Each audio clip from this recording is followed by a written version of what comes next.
Цивилизираниот човек на секој начин се обидува да ја избегне болката и нејзиното искупително значење. Избегнувајќи ја болката, исплашениот човек станува роб на лажни утехи, чувствувања, потонува во уживања, бара прибежиште во технички чуда или создава лажен рај со разни халуцинативни средства и наркотици. Во искуството на православниот црковен живот, пречките и искушенијата се едно спасително таинство.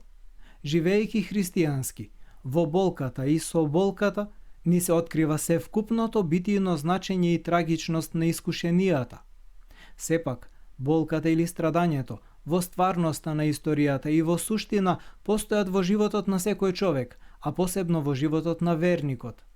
Со помош на болката постои и напредува личната совест, која е знак на човековата длабочина и на автентичноста на неговиот живот. Без болка, човекот би се спуштил на ниво на животно и животот би станал скотски. Животот на верниот човек не смее да биде изопачен, расипан, бескорисен. Не смее да се исцрпува во небрежност, безчувствителност, закоравеност, безволност и наркоза. Болката, страдањето, маките и страдањата не се ограничуваат на значењето на злото или на неговите последици и не се поврзуваат нужно со согрешенијата и немоќите. Болката е најдлабоката тајна на постоењето, кој треба да е во будност. Таа е таинствен пат на остварување на слободата, полнота на слободата во Бога. Главниот проблем на човекот како личност не е среќата, туку слободата. Слободата е поважна од среќата.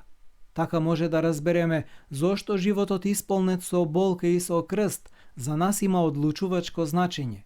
Слободата од греф и од страсти, тоест слободата од злото, се добива со помош на болката и на крстот. Слободата е повторно раѓање кое доаѓа по низа одрекување и надминување на болките, заради добивање на постоењето како личност. Болката или крстот се пати Евангелие на Христос, кои не сака како пријатели, а не робови, како слободни, а не унесреќени. Никој свесно не се стреми кон болка, страдање или маки. Во никој случај не треба да се мисли дека Бог е задоволен од нечие страдање. Исто така, со никакво страдање не се подкупува Божјата добрина. Болката и страдањата не треба да ги разбираме како начин за исправање на сопствените согрешенија и за добивање на спасение. Тоа само значи дека без крстот не можеме да бидеме слободни од самите себе и дека не можеме себе да му се предадеме на Бог и на луѓето, затоа што крстот ја проверува и очистува човечката сила, ја преобразува во желба за слобода и за љубов. Слободата и љубовта во христијанството се болка и крст. Човечката болка сепак е соблазна и искушение што раѓа безброј прашања. Секоја болка треба превосходно да се смета за еден вид зло што има големи размери. Бог не е причина на злото, не е создавач на болка, неволја или страдање. Затоа човек треба да ја прифати или можноста за слобода, или пак на другата страна е самоволието кое што Бог го почитува во човекот. Но мора да знаеме дека човекот кога се спротивставува на Бога и се одвојува од него, паѓа од природната во противприродна состојба и го исполнува Божјото создание со апсурдни и паразитски ствари. Во тој случај, слободата не води во независност, туку во смрт, каде што е најголемата болка и најголемото зло, со оглед на тоа дека смртта представува апсолутно одвојување и крајна осаменост. Според светите отци, болката влегува во нашиот живот со гревот, со престапот, бидејќи гревот е злоупотреба и укинување на слободата. Човекот меѓутоа е поголем од своите дела и од самиот свој живот, во подвигот и покајанието, во трпението и смирението, со копнежот и љубовта кон Бога.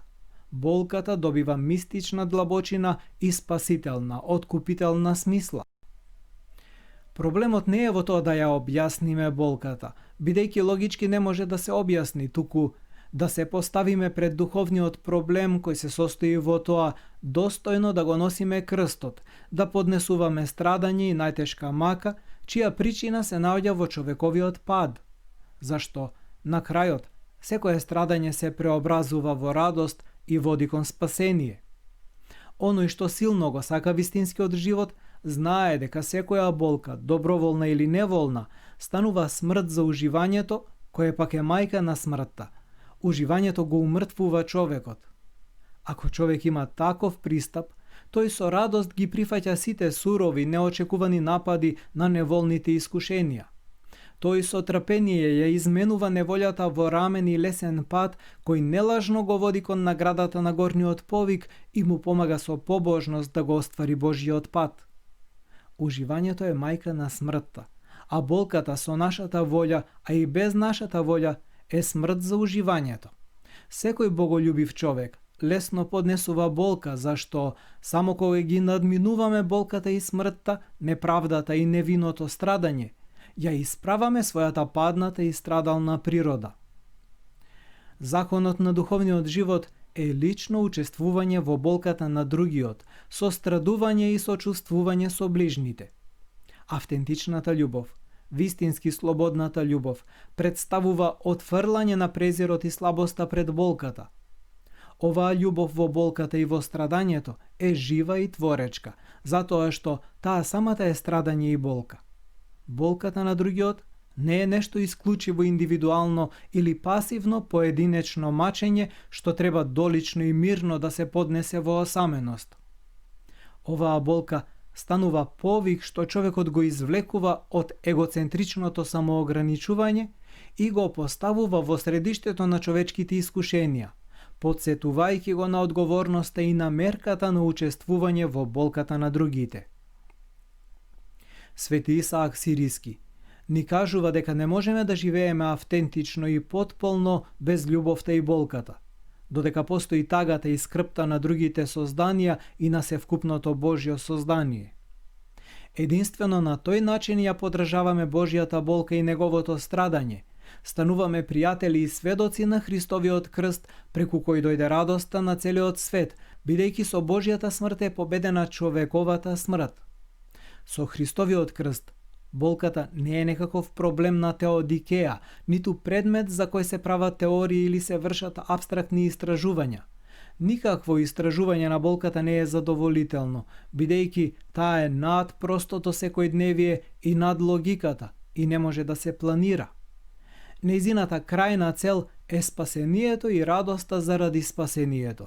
Затоа, болката треба да се надмине, да се наблюдува надвор од затворените човечки рамки, за да се разбере само во Бог кој трпи и страда за своето човештво.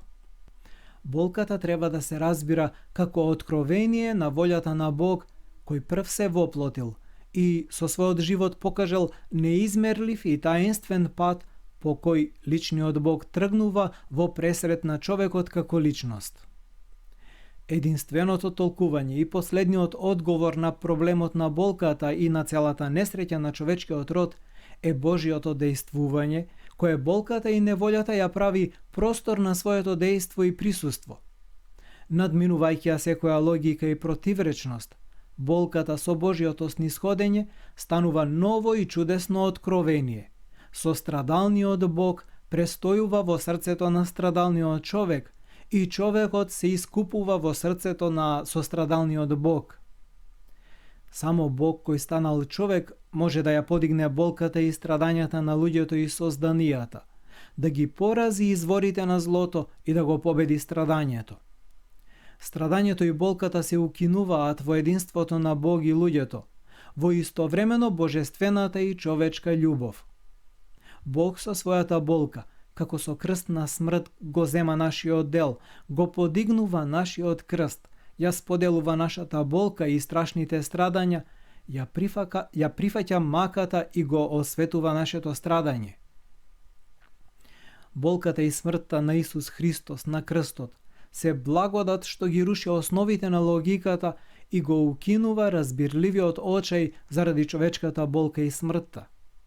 Присуството на страдалниот Бог го ослободува проблемот на теодикеја од логика и противречност, бидејќи представува единствен одговор на човечката мака и на болките на невините, одговор кој се наоѓа во љубовта што ослободува и спасува, преобразува и ја осветува болката и страдањето, животот и смртта, со еден збор се. Така може да разбереме дека е тешко да се верува во Бог без Христос, распнатиот Син Божи, кој на себе ја зел целата болка на светот. Бог не е само оној што владее и господари, туку е слобода и љубов. Не е немилосреден законодавец, туку љубов што се пројавува во болка. Бог не само што владее во светот, туку и трпи. Тој е Бог на воплотувањето и на црквата, на народот и на човештвото, на длабокото и болно искуство што ја побива и руши секоја човечка идеологија.